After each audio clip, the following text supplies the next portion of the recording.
एक दफा का किस्सा है। एक गांव में मीठा और उसका एक आवारा दोस्त रहते थे। वो दोनों चोर थे और लोगों की दुकान से चोरी किया करते थे। एक दिन मीठा और उसका दोस्त जंगल में दरख्त के पीछे छुपकर अपने शिकार का इंतजार कर रहे होते हैं। तभी एक आदमी जंगल के रास्ते से गुजर रहा होता है। उसके पास एक छोटी सी थैली होती है। मीठा और उसका दोस्त उसके पास आ जाते हैं। चल शाबाश मेरा पुत, अपनी थैली चुप करके हमारे हवाले कर दे, वरना तुझे मार मार के इस जंगल में दफना देंगे। वो आदमी काफी डर जाता है और वो थैली उन्हें दे देता है। मीठा और उसका दोस्त वो थैली लेकर वहाँ से चले जाते हैं। हाय अब्बा, क्या करूँगा? मेरे पास तो इतने पैसे भी नहीं है कि मैं शहर तक पहुँच सकूं। जबकि दूसरी तरफ मीठा और उसका दोस्त एक जगह पर आकर बैठ जाते हैं। मीठे, काम करते हैं, इस थैले को खोल कर देखते हैं इसमें कितना माल है। हाँ यार, अभी खोलता हूँ। वैसे आज बहुत अच्छा शिकार हाथ चढ़ गया है अपने। फिर मीठा वो थैली खोलता है तो उसमें से सिर्फ एक बैंगन और 500 रुपए निकलते हैं। वो दोनों ये देखकर काफी हैरान हो जाते हैं। कम्मू, ये तो हमारे साथ धोखा हो गया। इस बैंगन और 500 रुपए के लिए हमने इतनी मेहनत की है। मीठे की इस बात पर उसका दोस्त हंस पड़ता है। ये देखकर मीठे को बहुत गुस्सा आता है और वो बैंगन को फेंक देता है। तुझे बहुत हंसी आ रही है ना? अब तो ये बैंगन खा, मैं 500 रुपए लेकर जा रहा हूँ। फिर मीठा वो 500 लेकर वहाँ से चला जाता है और उसका दोस्त मुंह देखता रह जाता है और वो भी बैंगन वहीं छोड़कर चला जाता है। उसी गांव में बिट्टू नाम का लड़का सब्जी की रेड़ी लगाता था। उसकी सब्जी कम ही बिकती थी। शाम हो जाती है और बिट्टू उसी रास्ते से घर की तरफ जा रहा होता है तो उसकी नजर उस बैंगन पर पड़ती है। अरे, ये रास्ते में बैंगन किसने फेंक दिया है? मैं अभी जाकर इसे उठाता हूँ। फिर बिट्टू वो बैंगन उठा लेता है। ये तो बिल्कुल ताज़ा बैंगन है और कहीं से भी खराब नहीं है। फिर किसने यहाँ फेंक दिया? मैं इसे घर ले जाता हूँ और कल बाकी सब्जियों के साथ बेच दूंगा।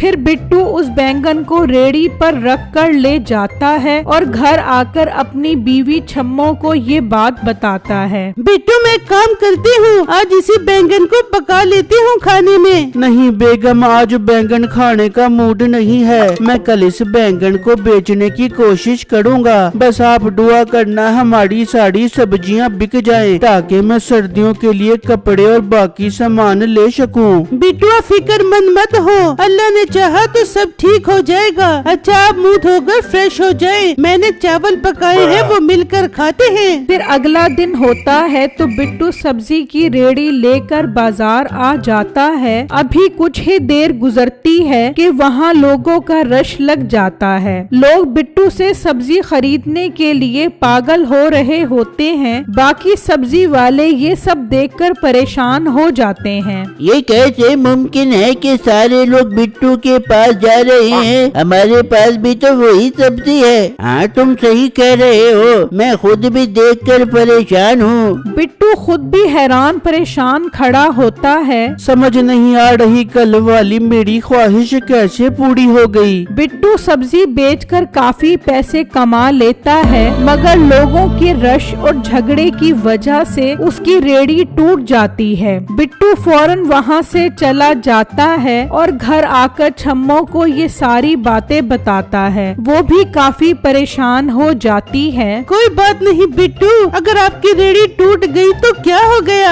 आपको इतने सारे पैसे भी तो मिल गए हैं। हम कम से कम सर्दियों के लिए कुछ अच्छे सामान का बंदोबस्त तो कर सकते हैं। और रेड़ी का क्या है, इसे तो आप जंगल से लकड़ियाँ लाकर जोड़ सकते हो। हाँ बेगम, आप ठीक कह रही हो, लेकिन मुझे अभी भी समझ नहीं आ रहा कि जो बात हमने रात को की थी वो सच कैसे हो हो गई। हाँ बिट्टू, मैं वही सोच रही हूँ, अल्लाह करे ऐसा हो जाए, मेरे सारे मैले कपड़े खुद ही धुलकर साफ सुथरे हो जाएं और मुझे मेहनत भी ना करनी पड़े। ये कहकर छम्मो खाना बनाने चली जाती है। फिर जब अगला दिन होता है तो बिट्टू और छम्मो दोनों कपड़ों के ढेर में सोए होते हैं। वो दोनों ये सब देखकर हैरान हो जाते हैं कि सारा घर कपड़ों से खचाखच भरा होता है। हाय अल्लाह, इतने सारे कपड़े कहाँ से आ गए? मैंने तो साफ सुथरे कपड़े मांगे थे, मगर ये तो गंदे कपड़े आ गए। अब मैं इतनी सर्दी में कपड़े कैसे धोऊंगी? बिट्टू भी ये सब देखकर काफी परेशान हो जाता है और सोचने लगता है ये सब क्यों हो रहा है। बेगम आप परेशान न हो,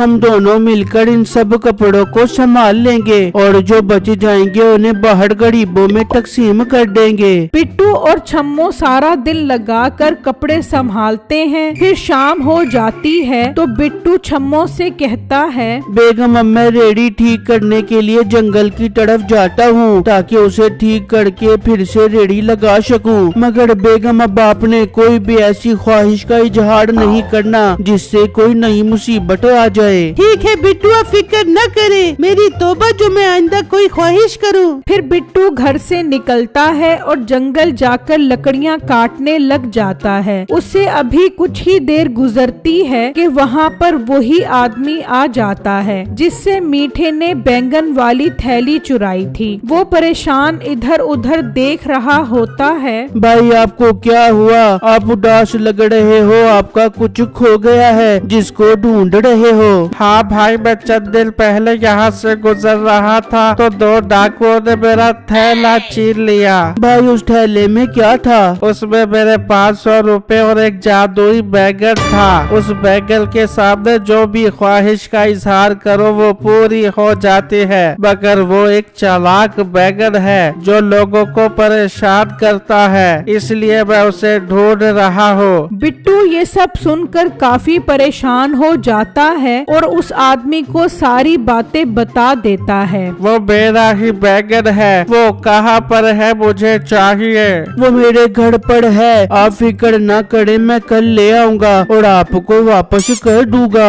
वो आदमी काफी खुश हो जाता है और वहाँ से चला जाता है। वहीं पर मीठा दरख्त के पीछे छुपा सब सुन रहा होता है। हाय धत तेरे की, मैंने इतना जबरदस्त जादुई बैंगन वहाँ फेंक दिया। ये बैंगन मुझे किसी तरह भी आज रात को चुराना होगा, वरना ये मोटा गेंडा कल इसे वापस कर देगा। मुझे नसीबों को सब बताना होगा। दूसरी तरफ बिट्टू लकड़ियाँ लेकर घर आ जाता है और छम्मो को उस आदमी की सारी बातें बता देता है। बिट्टू आपने बिल्कुल ठीक फैसला किया है, वो तो शुक्र है हमने कुछ और नहीं मांगा, वरना मुसीबत हो जाती। वो उस बैंगन को एहतियात से मेज पर रख देते हैं। मीठा उनके सोने का इंतजार कर रहा होता है। जैसे ही वो सो जाते हैं, मीठा अंदर चला जाता है और बैंगन चुरा लेता है और उसे लेकर घर आ जाता है और नसीबो कैंची को बैंगन दिखाता है। बेगम ये जादुई बैंगन है जिसे मैंने इतनी मेहनत से एक आदमी से छीना था और वो मोटा बिट्टू उस आदमी को कल ये देने जा रहा है।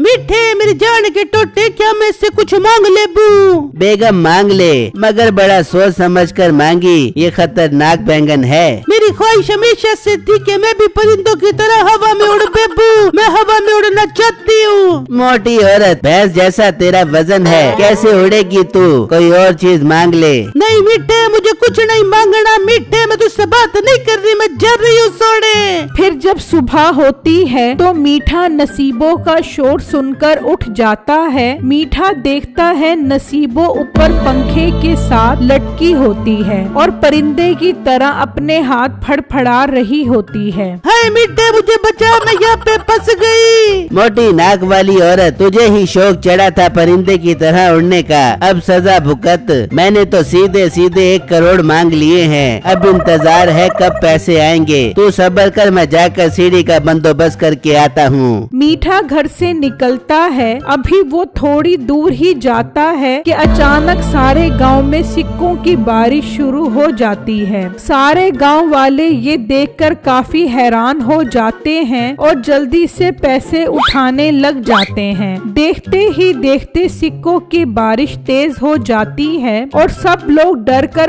अपने अपने घरों में भाग जाते हैं। दूसरी तरफ बिट्टू देखता है तो वो बैंगन गायब होता है। बिट्टू परेशान हो जाता है। ये बैंगन कहाँ गायब हो गया? अब मैं उस आदमी को बैंगन कैसे वापस करूँगा? बिट्टू घर से निकलकर जंगल की तरफ जाता है तो रास्ते में सिक्कों की तेज बारिश हो जाती है। बिट्टू जल्दी जंगल की तरफ जाता है जहां वो आदमी इंतजार कर रहा होता है। सिक्कों की बारिश देखकर बिट्टू समझ जाता है कि ये सब किसका काम है। बिट्टू उस आदमी को सारी बात समझाता है और पूछता है कि सबको कैसे रोका जाए। बिट्टू मुझे उस आदमी के पास ले चलो। उस बैंगन को हमें दरिया में फेंकना होगा, तभी उसका असर खत्म होगा। फिर वो दोनों मीठे के घर पहुंच जाते हैं। वहाँ गांव के लोग भी होते हैं। उन्होंने मीठे को बांधा हुआ होता है और डंडे लेकर खड़े होते हैं। मीठे भाई, गांव के लोगों की पिटाई से बचना चाहते हो तो हमें वो जादुई बैंगन वापस कर दो। मोटे, मैं वो बैंगन तुझे क्यों दूं? वो मैंने बड़ी मेहनत से चुराया था। अच्छा तो ठीक है, गांव वालों इसकी खूब पिटाई करो। नहीं नहीं, मुझे मत मारना, मैं बैंगन वापस करता हूँ। जा नसीबो वो बैंगन लेकर आ। नसीबो वो बैंगन लेकर आती है और उन्हें दे देती है। गांव वालों, हम इस बैंगन का असर खत्म करने के लिए जा रहे हैं, पर आप लोग मीठे भाई और उसके दोस्त को पुलिस के हवाले लाजमी कर दो ताकि ये आइंदा चोरी ना कर पाए। फिर बिट्टू और वो आदमी जल्दी से दरिया पर आते हैं और वो बैंगन दरिया में फेंक देते हैं तो फौरन बारिश रुक जाती है। ये देखकर सब लोग खुश हो जाते हैं और मीठे और उसके दोस्त को पुलिस के हवाले कर देते हैं।